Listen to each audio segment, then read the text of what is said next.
तमाम तरह से वो ईडी को निशाना बना रहे हैं, बीजेपी को निशाना बना रहे हैं कि मैंने कोई गुनाह नहीं किया, मैंने कोई कसूर नहीं किया। ये सारा का सारा इल्ज़ाम जो है बीजेपी मुझ पे झूठा लगा रही है। अगर मैं ईमानदार नहीं हूँ, दुनिया में कोई भी व्यक्ति ईमानदार नहीं है। तो कहने का मतलब यही प्रांजू जी कि अब अरविंद केजरीवाल ये समझ गए हैं कि राजनीति करनी कैसे है और किस तरह से हर माहौल को अपने लिए बनाना है। इसीलिए वो ईडी के भी जो नोटिस आ रहे हैं उसको भी अपने लिए या अपने पक्ष में एक माहौल तैयार करने में लगे हुए हैं।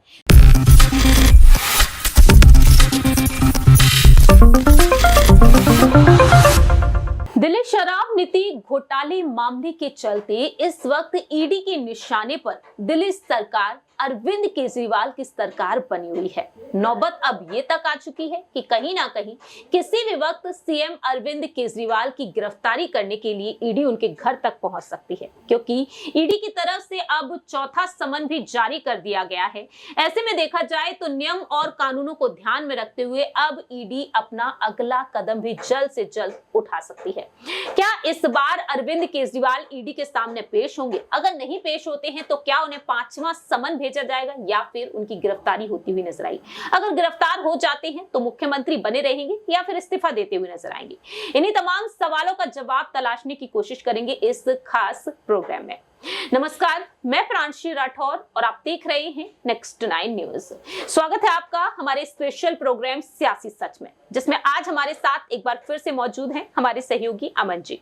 जैसा कि आप भी जानते हैं सर कि अरविंद केजरीवाल को 3 समन भेजे गए और इन तीनों ही समन पर उन्होंने चुनौती ही दी और अब उन्हें चौथा समन भेजा जा चुका है। बीते पिछले समन में हमने देखा कि 23 दिसंबर को जो उन्हें समन भेजा गया, 3 जनवरी को उन्हें ईडी के सामने पेश होना था और उस वक्त उन्होंने विपासना सेंटर जाने का बहाना लगा दिया था।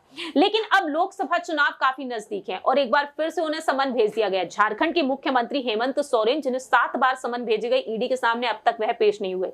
नौबत ये तक आ गई, कहना ये तक रहा कि कहीं ना कहीं उनकी गिरफ्तारी अब जल्द से जल्द होगी, क्योंकि ये आखिरी समन बताया जा रहा है। ऐसे में अपनी पत्नी कल्पना सोरेन को उतार सकते हैं, लेकिन अरविंद केजरीवाल, जिनको लेकर कार्यकर्ता, पार्टी के तमाम विधायक, पार्षद कहते हैं कि केजरीवाल को ही वह मुख्यमंत्री देखना चाहते हैं, चाहे कुछ भी हो जाए। अब जो चौथा समन भेजा गया है, 18 जनवरी को उनकी पेशी होनी है। कैसे देख रहे हैं? अरविंद केजरीवाल हेमंत सोरेन के नक्शे कदमों पर ही चलेंगे या फिर इस बार पेश हो जाएंगे? देखिए, बिल्कुल। और दिल्ली की राजनीति की बात करें तो अपने आप में अरविंद केजरीवाल एक ऐसा नाम बनकर उभरे 10 साल के भीतर कि उनको हराना बीजेपी के लिए दिल्ली में खासकर नामुमकिन सा हो गया, क्योंकि लगातार वो चुनौती देते हैं कि बीजेपी कुछ भी कर ले लेकिन दिल्ली में हमें हरा नहीं पाएंगे। एमसीडी में जो 15 साल से लगातार बीजेपी थी, उनको भी उन्होंने हरा दिया। तो ऐसे में जो अरविंद केजरीवाल है दिल्ली में, तो उनकी लोकप्रियता चरम पर है। और देखिए, आने वाले लोकसभा चुनाव की बात करें कि इन सब के बावजूद 2 बार चुनाव ऐसे रहे जहां पर जो है 14 की बात करें, 19 की बात करें, जहां पर आम आदमी पार्टी या फिर दूसरी पार्टियों को एक भी सीट नहीं मिली और सातों की सातों सीटें बीजेपी के कब्जे में रहीं। अब चूंकि अरविंद केजरीवाल को लगता है कि हमारी जो है लोकसभा में भी अच्छी खासी सीटें होनी चाहिए, पूछ होनी चाहिए, क्योंकि भाई हम दिल्ली में राज्य में भी संभाल रहे हैं और एमसीडी में भी अब हैं, तो कम से कम जो 7 सीटें उसमें 4 से 5 सीटें हमारे पाले में आनी चाहिए। ऐसे ही वो पंजाब में भी करने का प्रयास कर रहे हैं कि वहाँ पर जो 13 सीटें उसमें से कम 8 से 10 सीटें हमारे कब्जे में आ जाए, ताकि जो एक दहाई का आंकड़ा है वो हम पार कर सके। तो इस पूरे आंकड़ेबाजी के खेल में जो अरविंद केजरीवाल है वो ये साबित कर रहे हैं कि भाई जो बीजेपी है, ईडी के जरिए लगातार आम आदमी पार्टी और सरकार को निशाना बना रही, लगातार दबाव बनाने का प्रयास कर रही, लगातार आम आदमी पार्टी को खत्म करने का प्रयास कर रही, इस तरह के इल्जाम वो लगा रहे हैं। और जबकि लगातार हम देख रहे हैं कि ईडी नोटिस पर नोटिस, समन पे समन जारी कर रही है और चौथा समन देखिए उनके नाम पे आ गया है, लेकिन फिर भी वो ये कह रहे हैं कि मैं नहीं जाऊंगा, जो कि उनकी एक्टिविटी लग रही है कि वो जाने के मूड में प्रांची बिल्कुल भी नहीं है। क्योंकि आपने देखा इससे पहले का जो बयान था वो यही था कि भाई आप मुझे बताओ क्या पूछना मुझसे चाहते हो, देन मैं पर्चे पे लिख के आपको दूंगा, यानी कि आप पहले प्रश्न भेजिए तब मैं जवाब दूंगा। तो इस तरह की जो रणनीति है ये बता रही है किस तरह से अरविंद केजरीवाल जो है अपने लिए दिल्ली के अंदर एक माहौल खड़ा करना चाहते हैं कि भाई केजरीवाल को तो बहुत ज़्यादा परेशान किया जा रहा है, केजरीवाल के तो खिलाफ जाकर पूरा का पूरा माहौल तैयार किया जा रहा है और अरविंद केजरीवाल के ऊपर जो ईडी के जरिए लगातार दबाव बनाया जा रहा है और सीधे तौर पर कहें तो लोकसभा चुनाव से पहले उनको जेल में डालने का प्रयास किया जा रहा है। और यही कार्ड कहीं ना कहीं जो अरविंद केजरीवाल लगातार खेलते हुए नजर आते हैं, आपने देखा भी होगा, चाहे लोगों से पूछने का मामला हो, चाहे अपने आप कहने का मामला हो कि जेल से मैं सरकार चलाऊं या ना चलाऊं, फिर एक कैंपेन चलाना, मैं भी केजरीवाल तुम भी केजरीवाल, इस तरह की तमाम सारी जो चीजें वो ये बता रही केजरीवाल जो है वो दिल्ली की जो राजनीति है उससे किसी भी तरह से हटना नहीं चाहते, चाहे वो सांसद हो, चाहे वो विधायक हो और चाहे वो एमसीडी में हो। हर जगह केजरीवाल जो है अपना आधिपत्य चाहते हैं, इसीलिए तमाम तरह से वो ईडी को निशाना बना रहे हैं, बीजेपी को निशाना बना रहे हैं कि मैंने कोई गुनाह नहीं किया, मैंने कोई कसूर नहीं किया। ये सारा का सारा इल्ज़ाम जो है बीजेपी मुझ पे झूठा लगा रही है। अगर मैं ईमानदार नहीं हूँ, दुनिया में कोई भी व्यक्ति ईमानदार नहीं है। तो कहने का मतलब यही प्रांजू जी कि अब अरविंद केजरीवाल ये समझ गए हैं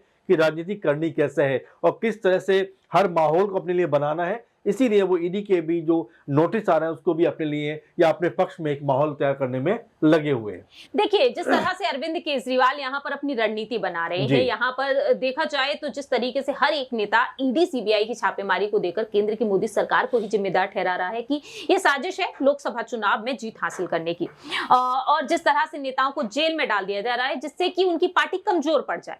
लेकिन यहाँ पर देखा जाए तो बीजेपी के जो प्रवक्ता है शहजाद पूनावाला, उनका कहना साफ तौर पर यही रहा है कि आज भी अरविंद केजरीवाल ईडी के सामने अगर पेश नहीं होने वाले हैं तो समझ आता है कि उनके पास कुछ ना कुछ तो है छिपाने के लिए। जिसके पास होता है तो अपराधियों की तरह वह क्यों छिपते फिर रहे हैं। दूसरी ही तरफ कांग्रेस से जो संदीप दीक्षित हैं, उन्होंने साफ तौर पर आज कहा है, उन्होंने नसीहत दी है केजरीवाल साहब को कि आपको ईडी के सामने पेश होना चाहिए। कि देखिए, जब ईडी ने सम्मन भेजा था कांग्रेस के राष्ट्रीय अध्यक्ष मल्लिकार्जुन खड़गे, सोनिया गांधी, राहुल गांधी तक ईडी के सामने पेश हुए सवालों का जवाब देने के लिए।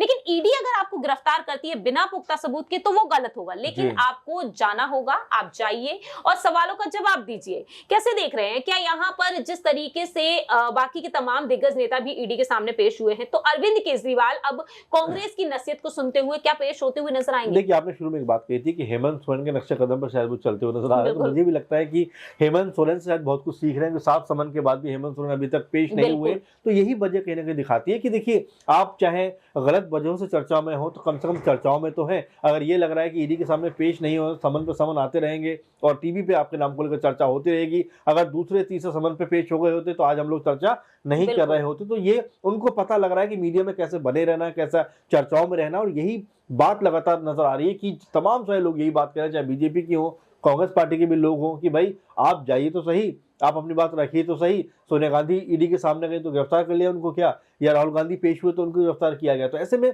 ये कहना कि मैं पेश हो जाऊंगा तो मुझे गिरफ्तार कर लेंगे, इससे तो यही समझ में आता है कि दाल में जरूर कुछ ना कुछ काला है जिसको छुपाने की कोशिश हो रही है। क्या वाकई अरविंद केजरीवाल या उनकी जो सरकार है कुछ ऐसा छुपाने का प्रयास कर रही है जो एक्चुअली है और वो नहीं उसको बताना चाहते हैं, नहीं सामने लेकर आना चाहते हैं, या सामने आया तो कहीं ना कहीं उनको पकड़ कर जेल के अंदर डाल देंगे। तो कई सारे ऐसे पहलू हैं जो लगातार जो बीजेपी है उसको निशाना बना रही है कि अरविंद केजरीवाल जो है भगोड़ों की तरह अपना कह सकते हैं कि रुख दिखाते हुए नजर आ रहे हैं, लगातार भाग रहे हैं यहाँ से वहाँ। और ये जो सिलसिला है लगातार चल रहा है, क्योंकि कभी विपक्षना, कभी इलेक्शन का बहाना बनाकर, और कभी वो ईडी से ही सवाल पूछ रहे थे कि भाई आप मुझे बताओ क्या पूछना चाहते हो, तब मैं आपको बताऊंगा। तो ये जो तमाम चीजें कहीं ना कहीं जो बीजेपी है, तमाम और भी दल है, उनको बोलने का मौका दे रही है कि अरविंद केजरीवाल सरकार जरूर कुछ ऐसा कर रही है या जरूर कुछ उसने ऐसा किया है जिससे इसकी जवाबदेही तय अरविंद केजरीवाल से नहीं हो पा रही। इसीलिए वो लगातार ईडी के समन से बचते हुए नजर आ रहे हैं, लगातार वो अपने आप को यहाँ वहां भगाते हुए नजर आ रहे हैं, जिससे कहीं ना कहीं जो शक है वो पूरी तरह से गहराता चला जा रहा है कि क्या वाकई अरविंद केजरीवाल की सरकार पूरी तरह स्पष्ट है, पूरी तरह से साफ सुथरी है, या उसने कोई कर्मकांड ऐसे कर दिए जिसकी वजह से वो ईडी का सामना नहीं कर पा रहे हैं। देखिए, जिस तरह से यहाँ पर ईडी का सामना वह नहीं कर रहे हैं, और ऐसे में देखा जाए तो नियम और कानून क्या कुछ कहते हैं, एक बार फिर से वही आपको बताते हुए आगे बढ़ते हैं कि कानून की जानकारों के मुताबिक अगर देखा जाए तो सीएम केजरीवाल जिस तरह से बार बार ईडी के सामने पेश नहीं हो रहे हैं और उनके खिलाफ अब ईडी कहीं ना कहीं जमानती वारंट जारी कर सकती है, इसके बाद भी पेश नहीं हुए तो धारा 45 के तहत गैर जमानती वारंट भी जारी किया जा सकता है। इसके अलावा पीएमएलए के जानकार बताते हैं prevention of money laundering act के तहत पेश नहीं हो पाने की ठोस वजह अगर बताई जाती है तो ईडी उन्हें समय भी दे सकती है। अरविंद केजरीवाल ने अपनी कोई ठोस वजह नहीं बताई, बल्कि उन्होंने ईडी को साफ तौर पर चुनौती दे दी है, सवालों की लिस्ट उन्हें लिखकर भेज दी है व्हाट्सएप के जरिए, और फिर दोबारा नोटिस जारी किया जा सकता है। पीएमएलए एक्ट में नोटिस की बार बार अगर अवहेलना की जाती है तो गिरफ्तारी हो सकती है। इसके अलावा अगर अरविंद केजरीवाल फिर भी पेश नहीं होते तो जांच अधिकारी आवास पर पहुंचेंगे, पूछताछ कर सकते हैं, जैसा कि 2023 में 4 अक्टूबर को हमने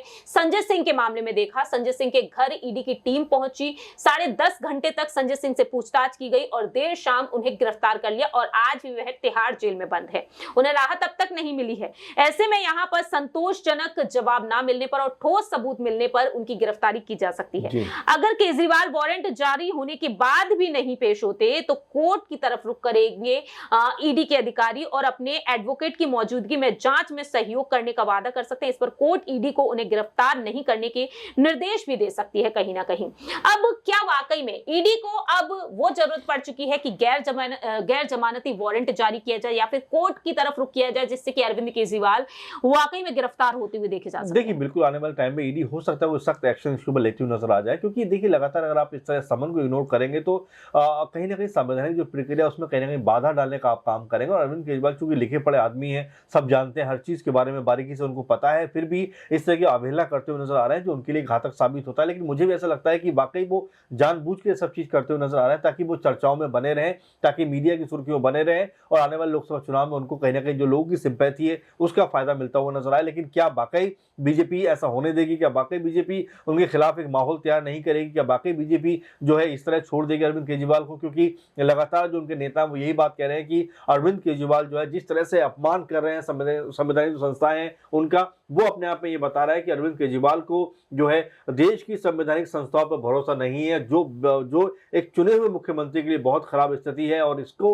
लेकर बीजेपी जरूर लोगों के बीच जाएगी और यहाँ पर अरविंद केजरीवाल के लिए मुश्किलें खड़ी हो सकती है। अब देखना होगा कि क्या वाकई चौथे समन के बाद अरविंद केजरीवाल अपने आप को पेश करते हैं या एक बार फिर चौथा समन जो है उसमें भी सिर्फ लिखकर ही वो जवाब देते हुए नजर आते हैं और इसके बाद ईडी किस तरह की कार्रवाई करते हुए नजर आती है, ये देखना बेहद अहम होने वाला है। क्योंकि लोकसभा चुनाव से पहले क्या जो अरविंद केजरीवाल के खिलाफ कोई बहुत ठोस कदम उठा सकते हैं? क्या अरविंद केजरीवाल सलाखों के पीछे जा सकते हैं? क्या होगा, कैसे होगा, किन चीजों पर एक्शन होगा, ये देखना मेरे ख्याल से बहुत अहम और जरूरी होने वाला है। साथ में आम आदमी पार्टी भी इसको लेकर किस तरह रुख अपनाती है, उनका रुख भी देखना बेहद दिलचस्प होने वाला है। क्योंकि लगातार आम आदमी पार्टी ने सिर्फ बीजेपी को निशाना बनाते हुए कहा है कि भाई ईडी का वो इस्तेमाल कर रहे हैं, लेकिन अब जबकि 4 समन जारी हो चुके हैं, इसके बाद ईडी क्या करेगी इसके ऊपर सबकी निगाहें लगी होंगी। वाकई में अब यही देखने वाली बात होगी कि आखिरकार इस बार अरविंद केजरीवाल की गिरफ्तारी होगी या फिर यहां पर अरविंद केजरीवाल की जीत होती हुई नजर आएगी। अरविंद केजरीवाल आखिरकार किस तरह से ईडी को चुनौती देने में सफल होंगे, ये काफी ज्यादा अहम बन चुका है। जैसा कि हमने आपको बताया कि अगर वारंट जारी होता है तो केजरीवाल कोर्ट जा सकते हैं, एडवोकेट की मौजूदगी में वह जांच में सहयोग करने का वादा कर सकते हैं और इस पर कोर्ट ईडी को उन्हें गिरफ्तार नहीं करने का निर्देश दे सकती है। देखना होगा कि कोर्ट की तरफ अरविंद केजरीवाल का रुख होगा या फिर नहीं, क्योंकि आतिशी मरलेना ने साफ तौर पर कहा था कि अगर अरविंद केजरीवाल गिरफ्तार हो जाते हैं उसके बावजूद भी हम उन्हें ही अपना मुख्यमंत्री रखेंगे, जेल में जाकर हम सरकार भी चलाएंगे, विधायक दल की बैठक भी जेल में होगी और इसके लिए हम कोर्ट की तरफ भी रुख कर सकते हैं। अब देखते हैं कि आने वाले समय में कोर्ट का क्या कुछ अहम फैसला इस पर सुनने को मिलता है। फिलहाल हमारे इस खास प्रोग्राम सियासी सच में इतना ही। आपकी क्या कुछ राय प्रतिक्रिया है कमेंट सेक्शन में आप बता सकते हैं। तब तक के लिए आप देखते रहिए नेक्स्ट 9 न्यूज।